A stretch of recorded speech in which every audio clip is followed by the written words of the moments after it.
Hello, y'all. Hope you're all doing well. This is RJ, live from Athens, Georgia.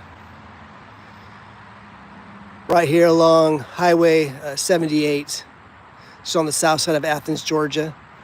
Here before me is a very important historic Confederate Memorial, one of the oldest in the country, dedicated back in 1871.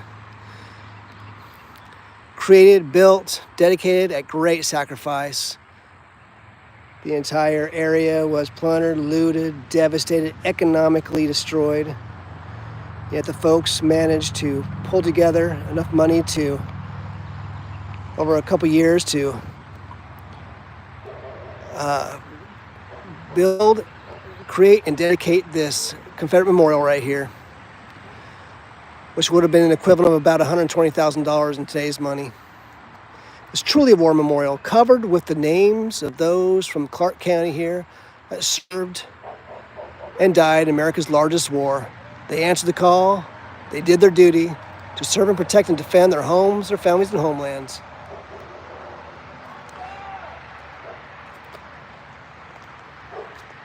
So you see on all four sides are the names of those who served, and these are not just those who answered the call and didn't just serve, but they also died during the war. Many are buried in unmarked graves, unknown locations. So the locals knew it was fitting and important that they have some type of memorial to remember their sacrifice. And that's why there are names engraved on all sides. You might recognize a relative or an ancestor. See on here the names on this side, and up top here it says, "In a country's memory, her brave are immortal." This is right along Highway 78. See more names right here. Some beautiful artwork. It's, again, very impressive for a memorial that dates back 150 years or so. It says, "Faith in God," and up here, "To our Confederate dead." This is kind of the precursor, kind of almost an example, template, one of the earliest memorials. There was very few other Confederate memorials when this was created and dedicated. Kind of almost set the standard in some ways. As it says, "Confederate dead of Clark County, Georgia." You see the names right here.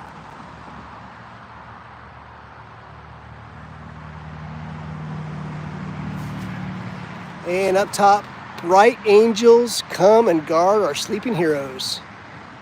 It's beautiful artwork here. That's why it's so important that these men who answered the call and served and died have a memorial, because many of them don't have headstones. This is the equivalent of their headstone. And up top here, erected by the Ladies Memorial Association in 1871.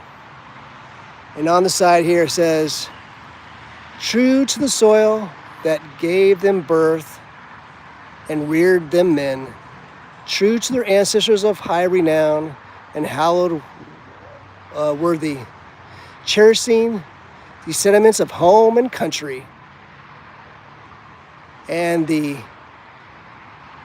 vigilance there." A little challenging to read.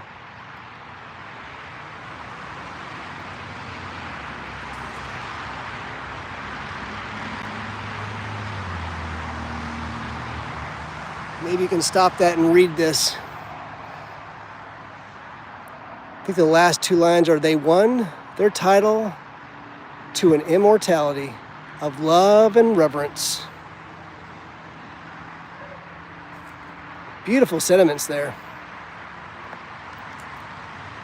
You see what they have done, kind of created like a little area here right at the end of the street. So the street just kind of dead ends right here.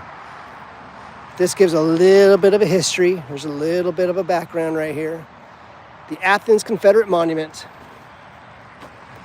Plans to erect this Confederate monument began in 1866, immediately following the end of the Civil War. After years of fundraising, the Mount Vernon Masonic Lodge laid the Athens Confederate Monuments cornerstone in downtown Athens at the corner of College Avenue and Washington Street on May 5, 1871. The following year, on June 3, 1872, the Ladies Memorial Association unveiled the completed monument and held a dedication ceremony. In 1912, the monument was moved twice, first a half a block north of College Avenue, then later to the median on Broad Street. In 2021, the monument was moved to its current location at Timothy Place, near the site of the Battle of Barbers Creek, the only Civil War battle fought in Clark County. Came here and just pulled some weeds. Needs a little bit more. You can tell somebody came here. I wish I had some wreaths here to replace these. I appreciate those who did. This county, this city, this community should be very proud of this memorial. For all us the locals who served in America's largest war against a deadly, destructive invasion. I remember seeing it there on Broad Street. It's right there beside the University of Georgia. But it was recently vandalized. It's amazing that people would do that to a war memorial. People they've never met. People their parents, grandparents, great-grandparents, great-great-grandparents didn't meet. People who simply were trying to honorably serve and do their duty. It should be protected. There is a law, SB 77, that protects historical memorials. But those slippery weasels found a loophole, and they claimed it was a safety hazard, so they removed it. So memorials in Georgia are supposed to be protected from being removed. And they're supposed to be placed in a spot of at least equal prominence. Well, that's debatable here at the end of this road. Those who are passing by on this highway would have to know what to look for. But it certainly does deserve a place of prominence here in Athens. Created a great sacrifice for people to raise that much money after being economically devastated in this area. So sharing this with you right now, once again from Athens, Georgia, south side of Georgia. Take care, y'all.